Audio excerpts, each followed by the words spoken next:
और माँ दोनों का समान अर्थ होता है। हर माँ अपने बच्चों की फिक्र में किसी से भी लड़ गुजरती है, लेकिन जब एक माँ अपने बच्चे को बचाने से पहले ही एक आत्मा बन जाए तब क्या होगा, आइए देखते हैं। सो हेलो दोस्तों, मेरा नाम है रिया और आज मैं आप सभी के लिए घोस्ट वाइफ मूवी की एक्सप्लेनेशन लेकर आई हूँ। तो चलिए और देरी ना करते हुए बढ़ते हैं मूवी की एक्सप्लेनेशन की ओर।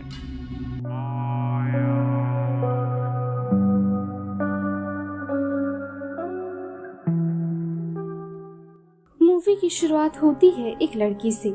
इस लड़की को 2-3 मॉन्क ने बंदी बना रखा था। मॉन्क मिलकर डीमन को लेकर प्रेयर कर रहे थे।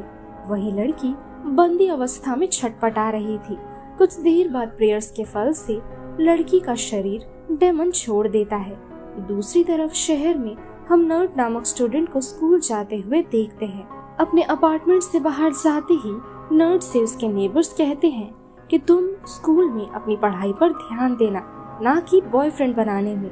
थोड़ी ही देर में नर्ड बस स्टॉप पर पहुंचती है। साथ ही मैक नामक लड़का भी बस स्टॉप पर पहुंचता है। मैक नर्ड के साथ उसी स्कूल में पढ़ता था। ये दोनों साथ बातें करने लगते हैं। साथ ही दोनों के बीच एक अच्छी बॉन्डिंग तैयार हो जाती है, जिसके बाद से ये दोनों एक दूसरे से मिला करते थे। दोनों एक साथ काफी समय बिताया करते थे, बाहर घूमने जाकर तो स्कूल में टिफिन के वक्त मिलकर। ऐसे ही इन दोनों के दिन कटती जाती है और एक दिन मैक नर्ड से मिलने के लिए उसके अपार्टमेंट के नीचे उसका इंतजार कर रहा था। मैक नर्ड को नीचे आने को कहता है। मैक नर्ड के साथ ग्रुप स्टडी करने के लिए आया था। दोनों साथ बैठकर पढ़ने लगते हैं, लेकिन इस दौरान नर्ड नोटिस करता है कि उसके नेबर्स मैक को घूरे जा रहे हैं। उनकी नजरों से बचने के लिए नर्ड मैक को दूसरे कमरे में लेकर जाती है।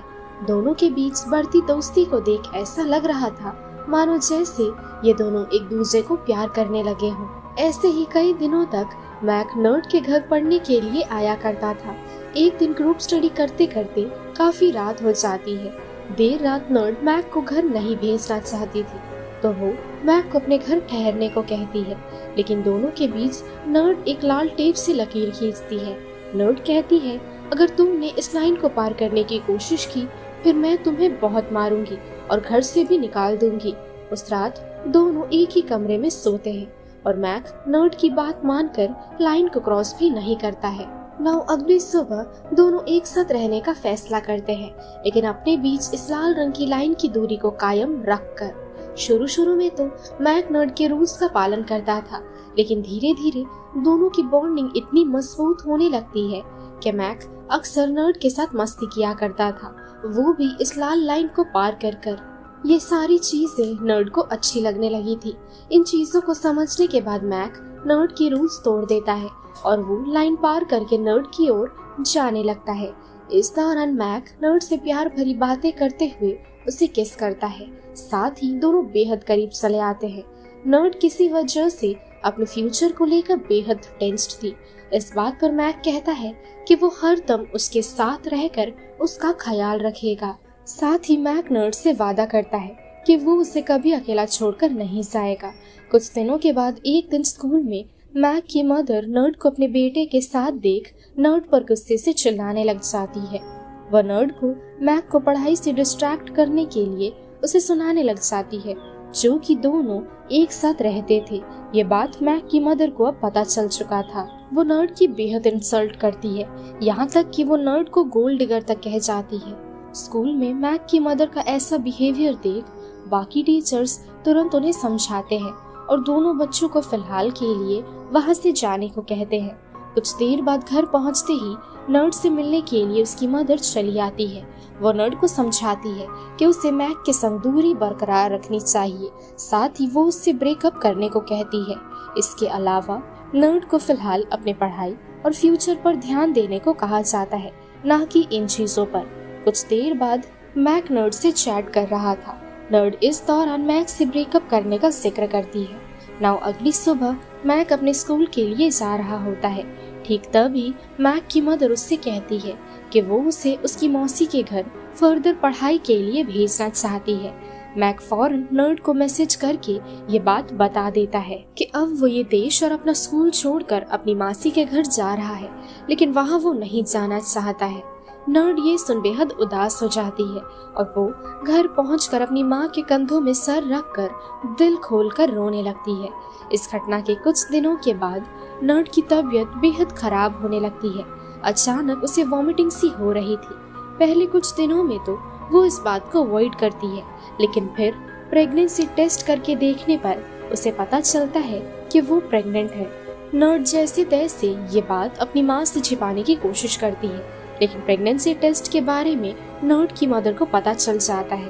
प्रेगनेंसी के बारे में जानकर वो नर्ड से बेहद गुस्सा हो जाती है। वो नर्ड को जल्द से जल्द अबॉर्शन कराने को कहती है, जो कि इस उम्र में ऐसा होना नर्ड के लिए और सामाजिक रूप से सही नहीं है। तो दोस्तों, इस बारे में अब तक मैक को कुछ भी नहीं पता था। नाउ अगले सीन में नर्ड की मदर नर्ड को एक इल्लीगल अबॉर्शन सेंटर पर लेकर जाती है। दिखने में ये जगह काफी भयानक थी। नर्ड की पहले तो फॉर्मेलिटीज पूरी की जाती है और फिर उसे ऑपरेशन के लिए ले जाया जाता है। ऑपरेशन के दौरान नर्ड सिर्फ और सिर्फ मैक के बारे में सोच रही थी। साथ ही इस दौरान उसकी ब्लीडिंग होने लगती है और वो बेहोश हो जाती है। जैसे ही वो अपने होश में आती है, वो अपने सामने खुद को बेड पर मरा हुआ पाती है। डॉक्टर नर्ड को घेर कर उसकी ट्रीटमेंट करने लगते हैं, लेकिन उसे डेड डिक्लेयर कर दिया जाता है। नर्ड की मदर ये बात सुन उसे गले से लगाकर जोरों से रोने लगती है। नर्ड की आत्मा खुद को इस रूप में देख बेहद घबरा जाती है। कुछ देर बाद अबॉर्शन सेंटर में नर्ड की आत्मा का पेट बेहद ज्यादा दर्द करने लगता है और दोबारा से उसकी ब्लीडिंग चालू हो जाती है और एकदम से उसकी फीटस नीचे जमीन पर गिर जाती है। दूसरी तरफ नर्ड की मदर घर पर जाकर नर्ड की सारी चीजें समेटने लगती है। अचानक कमरे में मौजूद हर एक चीजें हिलने लगती है।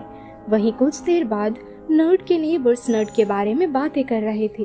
कुछ कह रहे थे कि नर्ड मारी गई है और कुछ कह रहे थे कि वो जिंदा है, जो कि कुछ देर पहले ही उन लोगों ने नर्ड के कमरे से उसकी आवाजें सुनी थी। अपार्टमेंट की लैंडलॉर्ड को नर्ड के आत्मा द्वारा बहुत बुरा सपना आया था, जिसे देखने के बाद उनकी हालत खराब हो चुकी थी। वो नर्ड की मदर को जल्द से जल्द नर्ड की आत्मा की शांति के लिए प्रार्थना कराने को कहती है। नर्ड की मदर फौरन एक महिला को लेकर अबॉर्शन सेंटर में जाती है। जहां पहुंचते ही वो महिला नर्ड से बातें करके उसकी आत्मा को शांति देने की कोशिश करती है। नर्ड की आत्मा इस दौरान अबॉर्शन सेंटर के कमरों के चेयर्स और इत्यादि चीजों को हिलाकर उस महिला पर अटैक करने लगती है और डर के मारे वो महिला वहां से भाग जाती है। वो महिला नर्ड की मदर को भी अपनी बेटी की आत्मा से दूर रहने को कहती है, जो कि अब वो एक एविल में परिवर्तित हो चुकी है। दोस्तों, इसके अलावा ये अबॉर्शन सेंटर नर्ड के ऑपरेशन के सक्सेसफुल ना होने की वजह से बंद कर दिया गया था। दूसरी तरफ मैक बार बार नर्ड को फोन लगा रहा था, हालांकि नर्ड का फोन बंद था, जिस वजह से दोनों की बातें नहीं हो पा रही थी। अब एक रात नर्ड की आत्मा अपने अपार्टमेंट में अपने बच्चे को लेकर जाती है। इस बच्चे को जमीन पर पड़ा देख एक महिला उसकी ओर जाने लगती है, लेकिन अचानक उसके सामने नर्ड की आत्मा चली आती है। नर्ड को देख वो महिला फौरन वहां से भागने लगती है। नर्ड उस महिला का पीछा करते हुए उसके कमरे में जाने लगती है। दूसरी तरफ मैक अपनी मौसी से कैंपिंग पर जाने के लिए परमिशन लेता है। हालांकि वो कैंपिंग पर नहीं बल्कि नर्ड से मिलने के लिए अपने शहर जाना चाहता था। वो फौरन नर्ड को मैसेज करके उसके आने की खबर उसे दे देता है।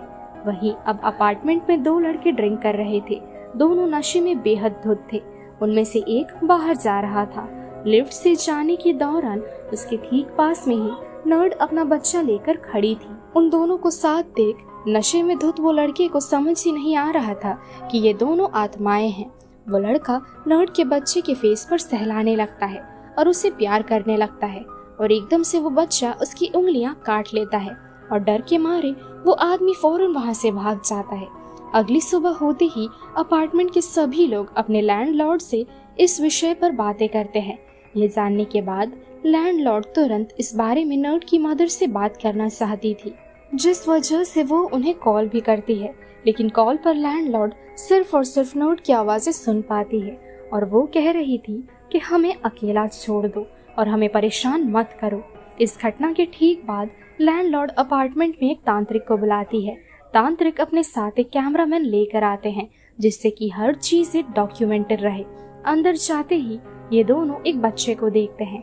गोद में लेने से पहले ये बच्चा एक नॉर्मल बच्चा था, लेकिन फिर इस बच्चे का पूरा चेहरा एक एविल चेहरे में परिवर्तित हो जाता है। कैमरामैन और तांत्रिक वहाँ से भागकर नर्ड के कमरे में जाते हैं।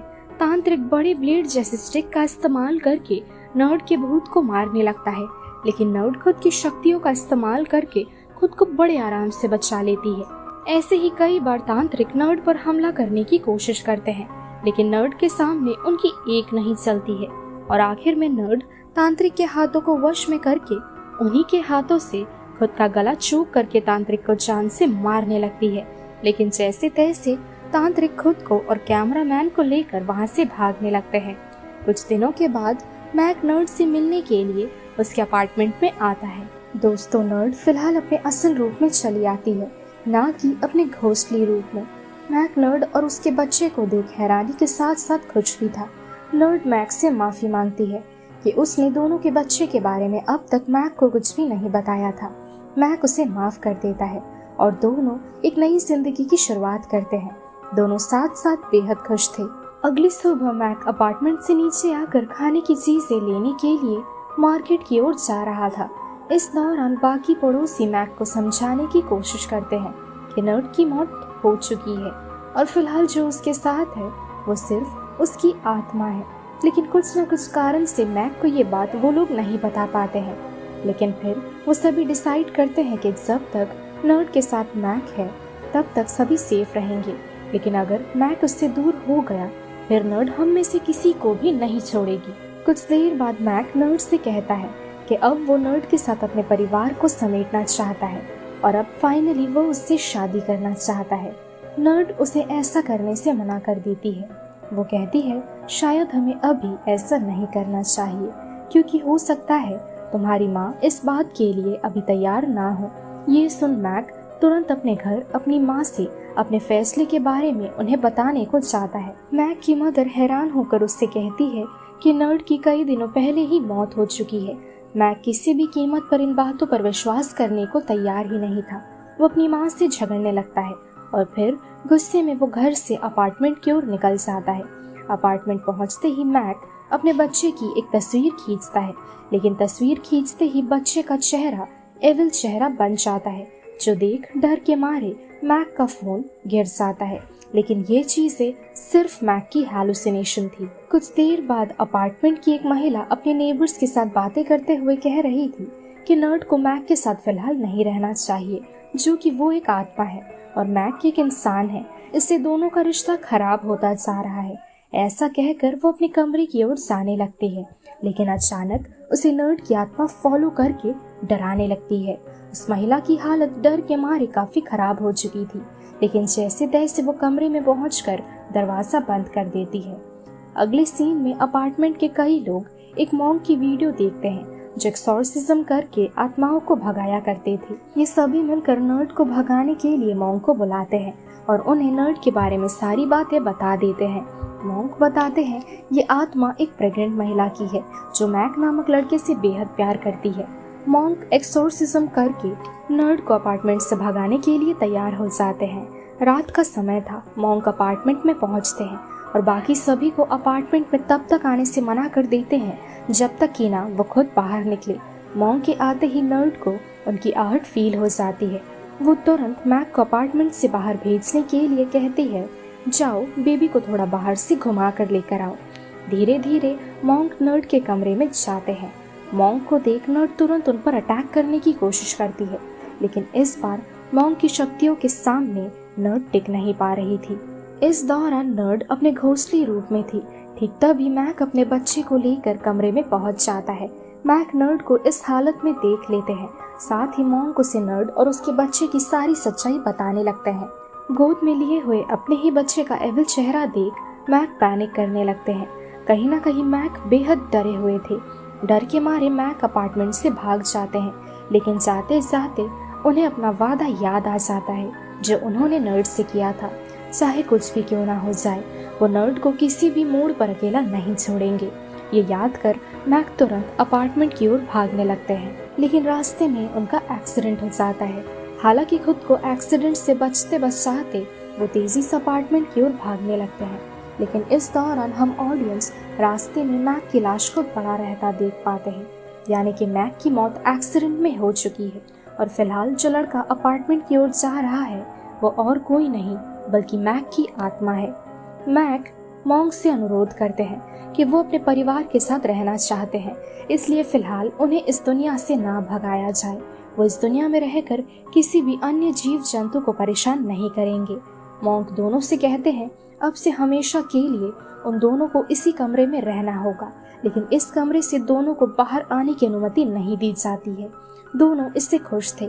मॉन्क दोनों को अपनी जिंदगी को खुशहाली से जीने को कहते हैं और फिर वो वहां से चले जाते हैं।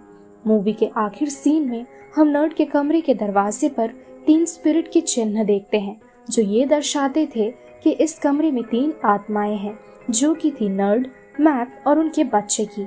और इसी के साथ ये मूवी यही खत्म हो जाती है।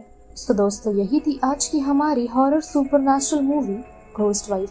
अगर आपको आज की हमारी ये वीडियो पसंद आई हो तो वीडियो को लाइक कीजिए और आज की मूवी आप सभी को कैसी लगी ये हमें कमेंट करके जरूर बताइए। और अगर आपने अब तक चैनल को सब्सक्राइब नहीं किया है तो फटाफट चैनल को सब्सक्राइब कर दीजिए। तो मिलते हैं हमारे अगले वीडियो पर, तब तक के लिए स्टे सेफ, शब्बा खैर।